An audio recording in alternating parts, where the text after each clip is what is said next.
Good morning. Welcome to another episode of the Electric Bison on this fine Montana day. This weekend we're learning that our communities have to pony up even more for our neighbors who may not have enough nutritious food to eat. The SNAP program, or what used to be called food stamps, has gone in abeyance for at least a month and maybe longer. And so that means, like here in Helena with Food Share, used to be preparing 174 meals a day, and then went up to 300 meals a day. Now it's going to jump quite a lot higher because 6,000 families in our town, which is a pretty prosperous community as American towns go. Our town has 6,000 families at least that rely on the nutritional value of the food stamps. The program was designed for children and is still important for children.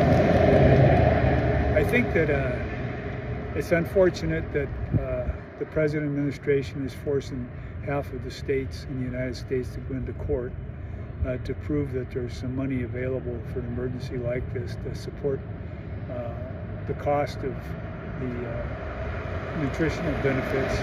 But that's the nature of this government. It's an anti-government government. It's a government that doesn't like government, and it started way back when here in Montana with the neo-Nazis, and it's just kind of a culmination of a process to basically destroy our democratic way of life. When Putin injected into the discussions on the new media this whole idea of a deep state, then they went crazy. And that's our government, folks. That's how we deal with our democratic process. But it's what we got. And as we learned a long time ago here in Montana, one of the techniques for the anti-government people is to just jam our courts. And so the 20 states are going to have to prove that there's money available for SNAP benefits, or Congress will have to decide to start working with the two sides with each other, which is what I want to talk about today. I think we need to get rid of the people that are in our government. Certainly here in Montana, Senator Daines, he's kind of like the Henry Plummer of the road agents, modern road agents. And then Congressman Zinke, Congressman Downey, they're worthless. They really are.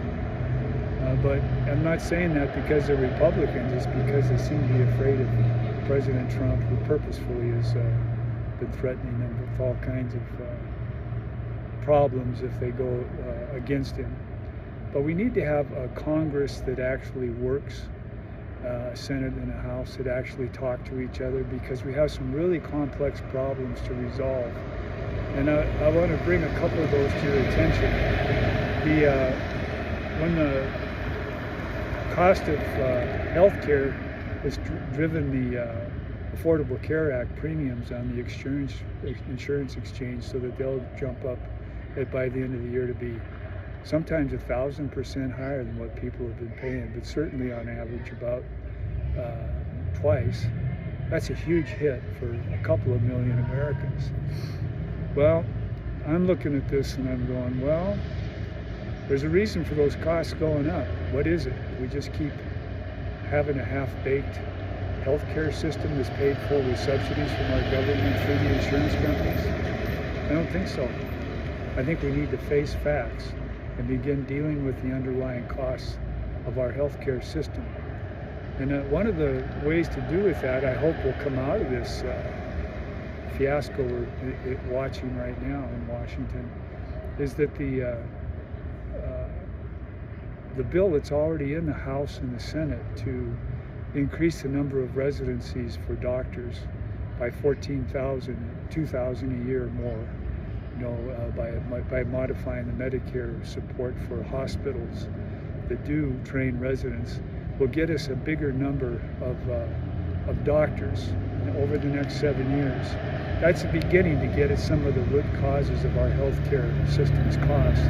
Maybe more doctors, but we need to start doing that. And that's right there. It's already in the Senate Finance Committee that Senator Daines sits on. It's the Senate Finance Committee that came through the back door and for the framework of the big beautiful bill, basically cut back our tax base by $5 trillion. That's $5,000 billion. Cut it back, and people that have much more money than you or I do are able to enjoy lower taxes, which in turn has reduced our income to our federal government, which was normally $4.6 trillion, reduced it by $1.5 trillion. And that's the amount that was needed to cover Medicaid and these food stamps. So I'm really tired. I really have to tell you, I don't know what's going to happen to me. I don't really care, frankly. But I have to tell you that this whole thing about lying to people, tricking people, cornering people has to end. We have to be talking to each other. And I think one of the steps over the long run is for us to get more residencies for our young people who are training to be physicians. I'm sure there's a lot of other things we can do. There's a couple other things. The affordable housing it's just sky high. I mean, it's not affordable. And we have to find a way to increase the amount of land. And I know a lot of my friends, I know I very much value our open spaces, but I think with as many hundreds of millions of acreage that we have under the U.S. Forest Service, the U.S. Bureau of Land Management, Bureau of Indian Affairs, Defense Department, that we can cut out 200,000 acres spread around our country to start building multifamily structures, at least 10 stories high, prairie skyscrapers just like the elevators, and get our people in there with the right kind of support systems. We can do that. We just got to talk to each other and then move this healthcare thing along. I don't know, maybe the whole thing about support of our fellow citizens in our communities is going to just be on our backs now, where we will increase the amount of money we give to food share, food banks. That's very useful for them, and do everything we can to make our food systems in our towns more efficient. Maybe that's the answer, I don't know. But I do know that the answer to our country's problems is a Congress that works, and right now it's not working. So I remember when I was yesterday looking through the testimony of some of the men who fought in World War II from Montana down in New Guinea. One of them said that they were ready because they'd been toughened by the Great Recession. And he said it was really rough, the recession was. They were a bunch of farm kids. And he said, war is rough. And if we end up getting into essentially a war, an arms race with Putin and the Chinese, and the Iranians and the Indians, Israelis, trying to get them to come around and corral all their nuclear weapons, we're going to have to figure out a way to pay for that on top of all these social programs. That's hard. And it's going to mean tax increases, especially for the wealthy people, but for everybody. And we have to face that. So I guess I'm asking you to don't vote for people because they got a lot of political contributions. Don't do that. That's a dead giveaway. Why are people giving them money? Vote for people that you think can get to Washington and talk to their counterparts and get us through this hard time that I think we're about to experience. Thanks. Talk to you later.